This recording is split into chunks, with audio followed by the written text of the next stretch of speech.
இப்படி ஒரு அழகான இடமா, வயல், மலை, காடு, 3 நிலங்களும் கலந்த ஒரு சூழலில் நான் இன்றைக்கி நிற்கிறேன். இப்போ இரவு 8:30.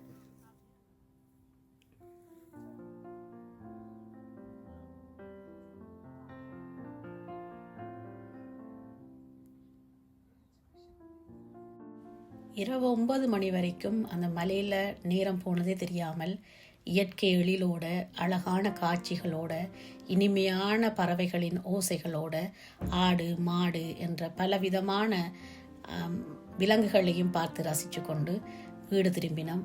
இப்படியான ஒரு அழகான வாழ்வியல் முறையை பார்த்து ரசிக்கிறதுல புலம்பெயர் நாட்டுக்காரருக்கு உண்மையில மகிழ்ச்சி தான். ஆனால் இப்போ ஊர்களில் ஈழத்தில் இருக்கிற ஆட்கள் இதை பார்த்துட்டு ஆகா நல்ல அருமையான இடங்கள் என்று எண்ணிடக்கூடாது, என்ன பிரச்சனை